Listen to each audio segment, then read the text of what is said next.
Good morning, honorable House leaders, ladies and gentlemen.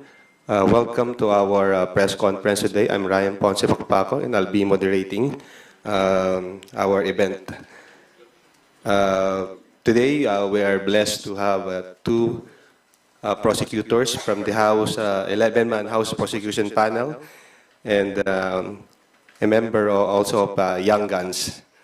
I'm honored to introduce House Deputy Majority Leader and Iloilo 3rd District Representative Lawrence Defensor, House Assistant Majority Leader and Lanao del Sur 1st District Representative Zia Alonto Adjong, and One Rider Party List Representative Rods Gutierrez. We hope after the press conference, some of your concerns and issues are answered and they can provide clarity to the issues about the impeachment complaint.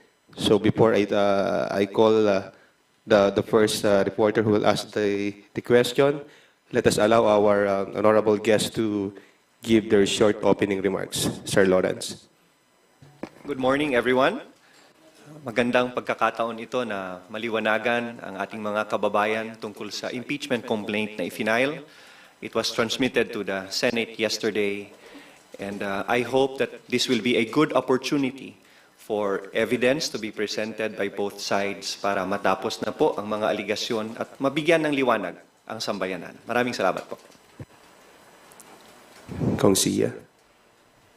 Well, I'm also blessed to share this table with two of our prosecutors, Congressman Lawrence Defensor and Congressman Rods Gutierrez.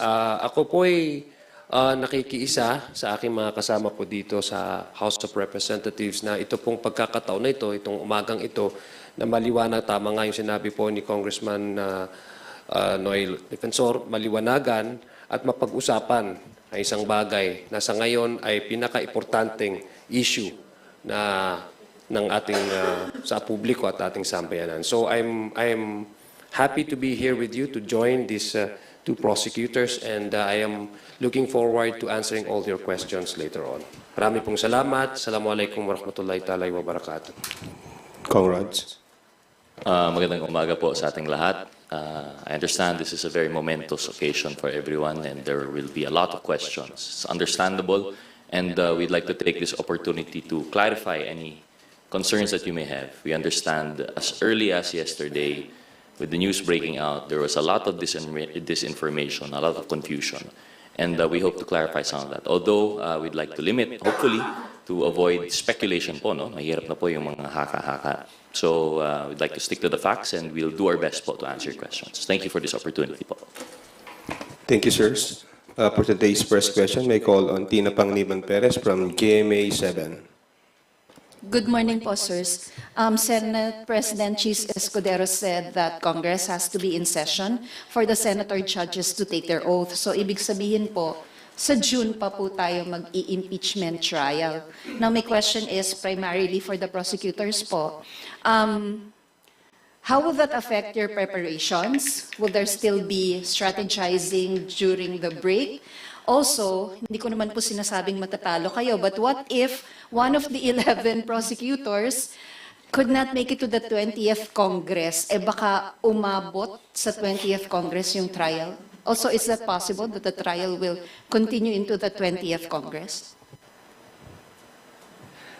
For sure, and definitely our preparation will continue. We will continue to strategize how to approach the trial. Magkakaroon po tayo ng information campaign din para sa ating mga kababayan para maintindihan nila ang proseso ng impeachment, to simplify it so that every citizen can understand the process. Igihan po natin, no, na planuhin ang bawat article of impeachment na malatag ng simple, klaro para sa sambayanan at sa mga magiging husgado sa Senado, while the impeachment complaint has been transmitted to the Senate. And the Constitution provides that once it has been received by the Secretary General of the Senate, trial should proceed forthwith. We will respect the institution of the Senate, how they will interpret forthwith, no? Kung gaano kaaga nila aktuhan ito, we will respect that. Pero sana matuloy lang ang paglilitis na ito because this is the perfect opportunity for all parties, especially the Vice President. This is the perfect opportunity for her to be given due process, for a chance to lay down the evidence in her favor and to clarify things during the trial. Kung tatanungin po ninyo, kung June na magbubukas at magko-convene ang Senado as an impeachment court at kakapusin ng oras, tatawid po ba ito sa susunod na Kongreso?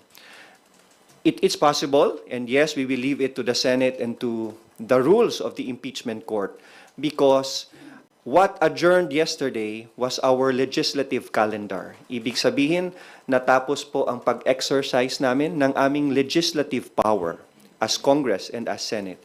And an impeachment process is a sui generis or a class of its own. Kakaiba po itong proseso and it's not part of the legislative process. Nasa Senado po yan, how they interpret that. And since it is not part of the legislative process, pwede po nating sabihin they can convene anytime that they are ready without waiting for session to open on June 2. And since it is not part of the legislative process, their rules may state that it may cross over to the next Congress. I heard the Senate President's interview earlier this morning, and he said that they will prepare first, and we respect that, and they have to update their own rules of impeachment, and we also respect that. So we leave it up to the Senate as a separate body and as an impartial body to be judges in the impeachment court, how they will proceed with the impeachment process. Rog? Sir, ay, sorry po. Baka lang gusto niyo nang sagutin, sir, yung what if one of the 11 or some of the 11 will not make it to the 20th? You want to answer? Sure. I believe po, like sinabi po ni Kong Noy, that would really depend on the Senate and their rules. But as far as I guess we understand that it's just a position that is elected, and should there be a change in the composition, because we have to understand the Senate is a continuing body. The House of Representatives is not. If ever we have a new composition of the 20th Congress, then I think they will just elect a new set of prosecutors, if ever. It does not stop the process. As Kong Noy mentioned, sui generis, this is a special instance of a constitutionally mandated function of Congress. So I think patuloy pa rin naman po yun. Tama si Congressman Rodriguez. And it would also depend on the Senate rules of impeachment. Kung meron po tayong isang kasamahan sa House of Representatives na hindi papalarin at hindi makakatuloy sa 20th Congress, if the Senate rules on impeachment will provide that private prosecutors can participate during the impeachment trial, then maybe they can continue as private prosecutors. So it would all depend on the impeachment court once they convene and they set forth their rules of impeachment. Dadagdag ko lang po no sa mga dalawang prosecutors po natin. I think the Constitution speaks about the Congress, the House of Representative tries, and then the conviction is on the Senate mandate po, no, according to Constitution. But sa pagkakaalam ko po, the process of the impeachment is it's not really tied up with particular members sitting in a particular Congresses. That's why it's very, kumbaga kung titingnan niyo po sa Constitution, it's the Congress. So meaning to say, it's the institution that tries and convicts. Number two, as far as the impeachment or the Senate convening into an impeachment court, tama nga po yung sinabi po ni Kong Noy at saka ni Kong Rog, that would depend on the rules that they would adopt. Because since magko-convene po sila sa impeachment court, nakita po natin during the time of former President Estrada and former Chief Justice Corona, they have adopted their own rules. So maybe that's the reason why Senator SP, Chis Escudero, is trying to convey to the public that they're preparing because they need to adopt first yung kanilang rules. Para sa amin po dito sa House of Representatives, we really respect the position of the Senate. As para naman po sa amin dito sa House of Representatives, we have established yung constitutional mandate po dahil may 30 complaints na binigay po sa atin dito. Pangalawa, yung urgency po ng complaint na ito. As long as we did our job and we have shown to the people that indeed the issue on impeachment complaints that were transmitted or that was endorsed to us, yung 3 complaint, were given primacy in credence and were given also their due value. So yun po yung ginawa natin dito. Pinakita lang po natin na when it comes to issue of impeachment, the dictation of the Constitution is of top priority of the legislators here in the 19th Congress. In addition lang po, no, Ma'am Tina, in addition also to the answer of Kong Noy in relation to the preparations of the House, as we mentioned, the House will not shy away from its constitutional duty. Verily, we have already initiated the impeachment complaint as mandated by the Constitution. And in addition to that, we will not shy away from the preparations too. As we speak, the House leadership is already preparing the impeachment secretariat. So we will be prepared if ever the Senate does indeed interpret that they could proceed with trial as early as March. We will be ready. If they decide that it will continue after June 2, well, we'll be even more ready. So yun na po siguro. Sir, follow-up ko lang po yung impeachment secretariat.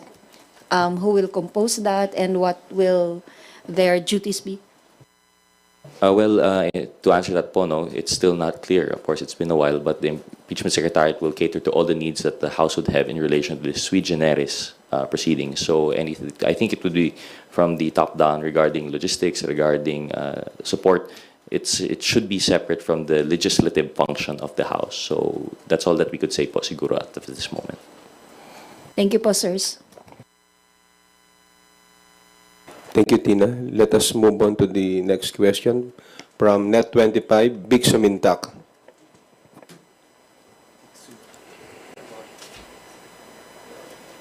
Good morning po. Just a quick follow-up lang po. Among the 11 congressmen prosecutors, may we know who will be the lead prosecutors? We leave it to the leadership of the House, who will be the lead prosecutor, and we will respect that.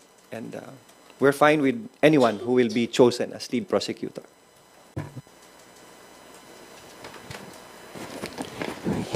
Thank you, Vic.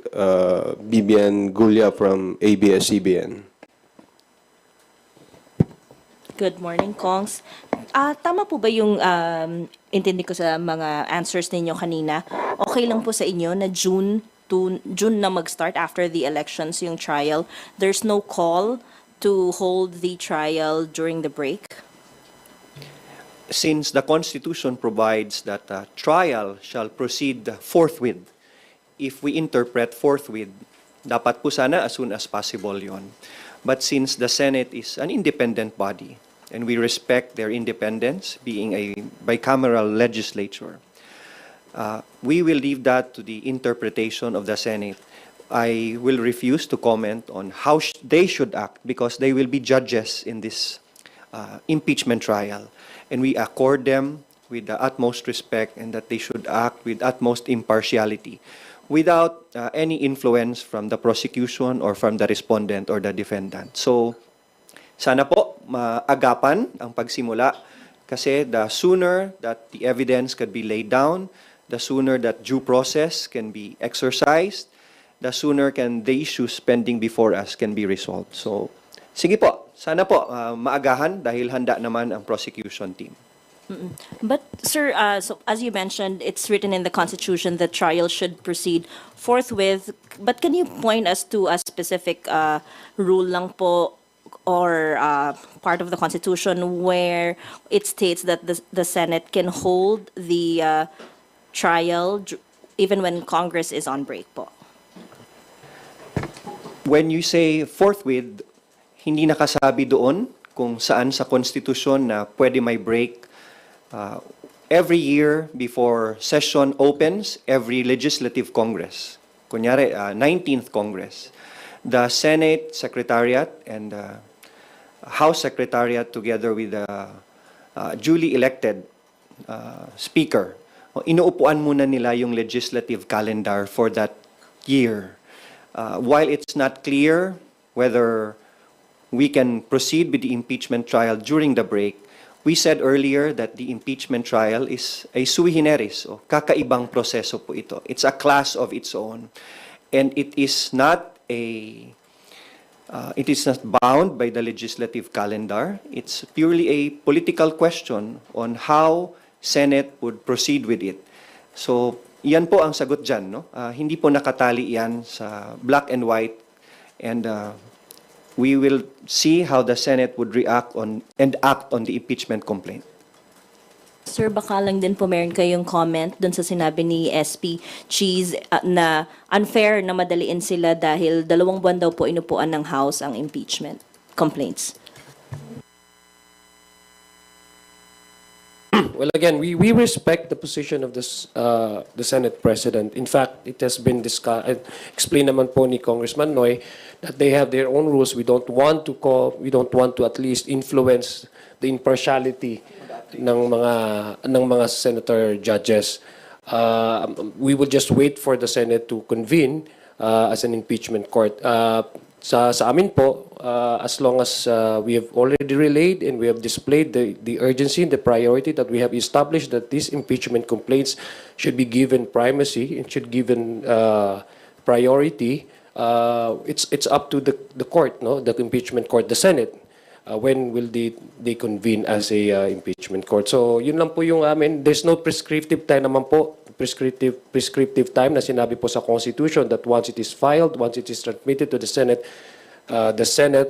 is bound to, for example, a certain number of days to convene as an impeachment court. So it's up to how the Senate will define and will act on the wordings of the Constitution na sinasabi po shall act forthwith. As far as we are concerned, we take that as immediate and urgent.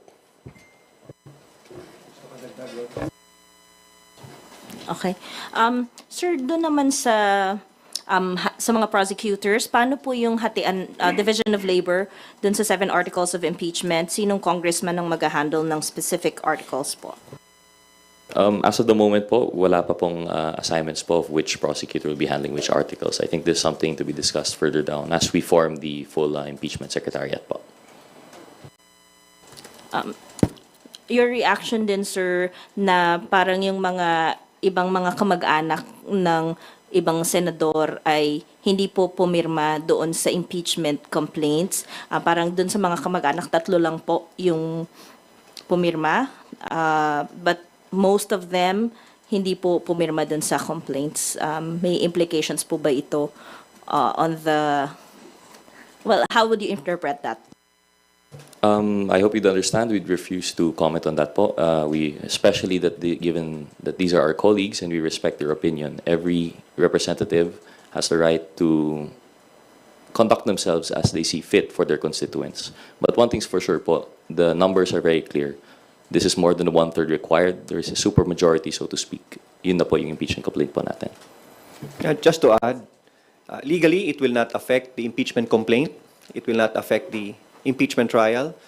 And the cold neutrality of an impartial judge by the Senate and the members of the Senate would be better preserved siguro kung may ganyan. I-add ko lang, it just goes to show na yung mga lumalabas po na mga fake news at mga rumors na merong sa pilitan, na merong nagkakaroon po ng pag-influensya sa ating mga miyembro, ito po yung nagpapatunay na ang bawat isa po sa amin ay nagdesisyon base ho doon sa kanilang pag-appreciate ng merits ng complaint na ito. Last na lang po. Your comment, sinabi raw po ni Duterte Youth Party List Chairman Ronald Cardema alleges funds for later release were promised to the 215 lawmakers who signed the 4th impeachment complaint against Vice President Duterte. Again, kaya po ang committee, ang TRICOM ay nagko-conduct po ng investigation at inquiry in aid of legislation dahil po precisely because of these rumors and this chismis and this fake news na lumalabas po doon sa ating lipunan. Wala pong katotohanan sa mga sinasabi na ganyan. We would like to again to focus on the impeachment complaint. Ito po ay diversionary tactic na ginagawa po ng mga tao o grupo na ina-assail po nila yung integrity ng House, yung merits nung kaso o nung complaint na ipinasa po natin, tinransmit po natin sa Senate. Gusto ko lang pong ipaabot sa ating mga kababayan na we should be focused on the complaints, on the articles of impeachment. Wag tayo magpapadala at maniniwala sa mga diversionary tactics na ginagawa po ng ilang grupo po Kaya nga po tayo inaagaran natin na magkaroon po ng batas para ma-regulate po natin at mabigyan sa solusyon itong mga fake news po na lumalabas, disinformation, malinformation, and misinformation po na lumalaganap sa ating lipunan. Isa na po itong mga balitang ganito. Thank you. Next question, Krisa Subing-Subing from Inquirer. Go ahead.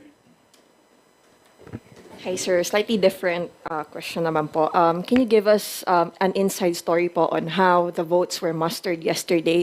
Kailan po nakuha ng mga mambabatas po yung or kailan kinonsolidate, kailan binuo yung fourth complaint, and paano po nag-gather ng support to endorse the complaint? Well, admittedly, this is a long time coming po, no? Each congressman, although there was no talk of impeachment, they have already formed their own opinions from the hearings of the Quadcom and the Good Government committees. And I guess this was, accumulated into the first three impeachment complaints po, no? But the first three did not gather consensus, it did not gather momentum needed. And while the most congressmen, especially the members of the Justice Committee, were eagerly awaiting po to fulfill our mandate by hearing it in the Justice Committee, I believe the party leaders po have already thought of finding consensus between the three. So they took the best parts, took out the parts that they feel were not agreeable to other members, and that was what was presented. And finally, yesterday, it resulted in the impeachment po, the initiation of the complaint. There were party consultations, and considering that there were three previous impeachment complaints filed, nakabuo ng mas matatag at mas klarong impeachment complaint na nakakuha ng suporta at kumpiyansa ng mga congressmen. That is why with this fourth impeachment complaint, which is clearer, where the evidence is presented in a stronger manner, it gave confidence to more than 200 or 215 congressmen to act as complainants in this impeachment complaint. So unti-unti pong nabuo at getting the best of the three previous impeachment complaints, as earlier said by Kong Rog. Idagdag ko lang po, no? Simula po nung tumanggap po tayo ng mga complaints, 3 pong complaints ito, impeachment complaints, wala pong choice ang miyembro ng House of Representatives kundi bigyan po ng pansin itong complaints na ito, because it now borders our constitutional mandate. It's a question of whether we act based on our constitutional mandate na mabigyan pong pansin itong complaints na ito. Number 2, ang alam ko po hindi lang 215, meron din pong mga miyembro na nag-submit po ng kanilang mga signatures, no? Kung titingnan po natin na nasa 225 na po kung hindi ako nagkakamali. But the signatures that appeared to be initially published in the media at saka yung nakalakap po natin ay 215. Those are the members who were physically present during yesterday's filing of the fourth complaint. Meron din pong abot ng kanilang suporta or sa complaint na ito. Although I don't know how they would be able to be included in as complainants to amend the 215 to make it the 225 kung di ako nagkakamali. But that would depend on, I guess, on the court, on the Senate acting as impeachment court, whether they would allow such amendment to the complaints, number of complainants. May follow-up lang po. Sir, kailan po nag-start yung mga party consultations po on consolidating the fourth complaint, impeachment complaint po? And does that mean that essentially the congressmen have already made up their minds, even though President Marcos himself has signaled na ayaw niya pong ituloy yung impeachment process because madideprioritize yung mga priorities ng Marcos administration? We thank the President for respecting the separation of powers and respecting the independence of Congress. And we also respect the decision of the Executive Department. As far as party consultations are concerned, it's been ongoing since the first impeachment complaint has been filed. Internally, depende sa partido. Depende sa kanilang approach kung magtatanong sila internally kung may pabor ba sa impeachment, ano ang klase ng articles of impeachment ang nakakarapat. That is why nabuo itong fourth impeachment complaint where there is a consensus of more than 200 members who signed kasi mas malinaw itong impeachment complaint at mas matatag ang paglatag ng mga articles of impeachment.